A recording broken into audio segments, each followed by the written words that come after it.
প্রচুর গরম পড়েছে আর এই গরমে স্কুল বন্ধ ঘোষণা করেছেন সরকার। কিন্তু আমার ছেলের পরীক্ষা 25 তারিখে, যার কারণে ওর স্কুল বন্ধ দিতে পারবে না। এজন্য এই গরমে বাচ্চাদের স্কুলে পাঠাতে হবে। আজ কি রান্না করলাম, কোথায় গেলাম, সারাদিনের ব্লগটাই থাকছে আজকের ভিডিওতে। আসসালামু আলাইকুম। সকাল থেকেই ব্লগটা শুরু করেছি। সকালে বাচ্চাদের নাস্তা করিয়ে তারপর আপনাদের ভাইয়ার অফিসের খাবার দেওয়ার জন্য সব রেডি করে নিলাম। তারপর আমরা সবাই মিলে একসাথে বের হয়ে গেলাম। এত পরিমাণ গরম পড়েছে যে বাচ্চাদের স্কুলেও পাঠাতে ইচ্ছে করছে না, তো আমি স্কুলেও পাঠাইনি, যেহেতু ম্যাডামের বাসায় পড়াতে নিয়ে যেতে হয়, এজন্য ওকে ম্যাডামের বাসায় পড়ানোর জন্য বের হয়ে গেলাম। তারপর ওর খাতা শেষ হয়ে গেছে, ওই জন্য দোকান থেকে খাতা নিয়ে নিলাম। আর এই খাতাগুলোর কথা না বললেই নয়, 35 টাকা করে খাতা, অথচ আমার কাছে এই খাতা 50 টাকা চায়। কেমনটা লাগে?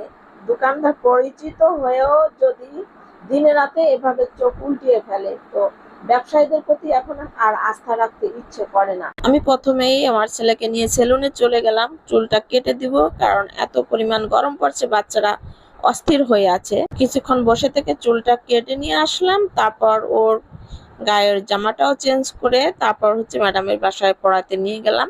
পড়ানো শেষ করে ওর বন্ধুদের সাথে একটু মজা করতেছে।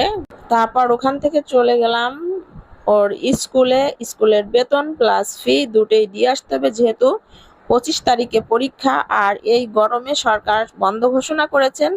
তারপরও আমার স্কুলে নিতে হবে, কারণ ওর 25 তারিখ থেকে পরীক্ষা। আর এই গরমে আসলে বাচ্চাদেরকে নিয়ে স্কুলেও যেতে খুব কষ্ট হচ্ছে এবং ইচ্ছাও করতেছে না। আমরা তো বাসায় বসে থাকি, তারপরও গরম সহ্য করতে পারি না। আর যারা অফিসে যায় তাদের কতই কষ্ট হয়, সারাদিন প্যান্ট শার্ট জুতা মোজা পরে থাকে। সে আসার সময় তারপর একটু দোকানে ঢুকলাম কিছু কেনাকাটার জন্য। ওর প্রতিদিন বাইরে বের হলে তো খাবার কিনে দিতে হয়, মুড়ি প্লাস ওর কিছু খাবার, কোক, চানাচুর আর আমার কিছু প্রয়োজনীয় জিনিস ওখান থেকে নিয়ে বাসায় চলে আসলাম। বাসায় এসে অফ ক্যামেরায় অনেক কাজ করেছি, দুপুরের খাবারটাও খেয়েছি। রাতে রান্না করেছিলাম পটল আলু মাছ দিয়ে, আর সাথে ডিম ভাজিও করে নিয়েছিলাম।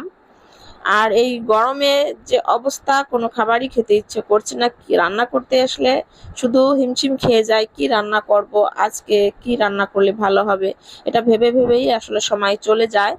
আর গরমে যে কি খেতে ইচ্ছে করে মানে সেটি আসলে বলা যায় না। আর চুলার কাছে তো একদম আসাই যায় না, যে এত পরিমাণ গরম। এ থেকে আমি মাছ ভাজি করে রেখে দিয়েছিলাম। তারপর পটল আলু সুন্দর করে একটু কষিয়ে নিয়েছি। তারপর মাছগুলো আমি দিয়ে দিলাম তরকারির ভিতরে। এখানে মাছের মাথা আছে, অল্প কিছু মাছ আছে, সেটা দিয়ে আমি রান্না করে নিয়েছি। আর এই গরমের আসলে তাপমাত্রাটা কবে কমবে সেটা আল্লাহই ভালো জানে। শীতের সময় প্রচুর শীত এবং গরমের সময় প্রচন্ড গরম, সবই আল্লাহর নীলা খেলা। আর আল্লাহ আমাদের যেমন অবস্থায় রাখে সবকিছু মিলিয়ে আলহামদুলিল্লাহ। আল্লাহর হুকুম না হলে বৃষ্টিও হবে না, ঠান্ডাও হবে না। সবকিছু মিলিয়েই আমাদের সন্তুষ্ট থাকতে হবে।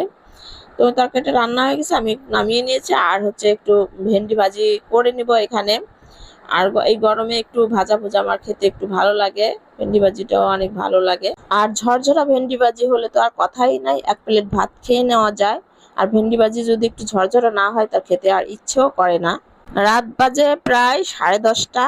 তখন মা, মেয়ে এবং ছেলেকে নিয়ে একটু হাঁটতে বেরিয়ে গেলাম। এত অসহ্য লাগতেছে গরমে, মনে হচ্ছে বাইরের বাতাসটা একটু ভালো লাগবে, বাইরে বের হলে হয়তো একটু নিঃশ্বাস নিতে পারবো। আসলে সত্যি বাইরে বের হওয়ার পর খুবই ভালো লাগছে, মনে হয় কি বাইরে থেকে আর বাসায় আসতে ইচ্ছে করে না, মনে হয় কি বাসায় বেশি গরম। তো আমরা একটু হাঁটাহাঁটি করলাম, ভালো লাগলো, মনটাও ফ্রেশ লাগলো। তো আপনাদের ভাইয়া অফিসে আসতে প্রায় 11:30 বেজে যায়, এখনো সে পৌঁছায়নি বাসায়। তো আমরা একটু হাঁটাহাঁটি করতে করতে সে যখন চলে আসবে তখন আমরা একসাথে তাকে নিয়ে বাসায় চলে আসব। আর অল্প অল্প গাড়ি দেখা যাচ্ছে, ঈদের ছুটি যেহেতু অনেক ব্যবসায়ীরা এখনো ঢাকায় ফেরেনি এবং রাস্তাটাও ফাঁকা ছিল, খুব ভালো লাগতেছিল। আপনাদের ভাইয়া এর মধ্যে চলে আসছে। তো আসার সময় আমরা তরমুজ নিয়ে আসলাম আর রাস্তার স্ট্রিট ফুড কিছু বার্গার এখান থেকে নিয়ে নিলাম। এদের খাবারগুলো খুবই রুচিসম্মত হয়। আর কিছু সবজিও নিলাম, পাকা কুমড়া নিয়ে নিলাম। তো আমরা আস্তে আস্তে ওখান থেকে আবার হেঁটে হেঁটে বাসার দিকে রওনা দিলাম। তো সবাই মিলে চলে আসতেছি। আপনাদের ভাইয়া দেখেন একবারে ঘামায়ে অবস্থা খুবই খারাপ, সারা দিন এভাবে সে প্যান্ট শার্ট জুতা মোজা পরে কাটে, কতই কষ্ট সারাদিন সে করে।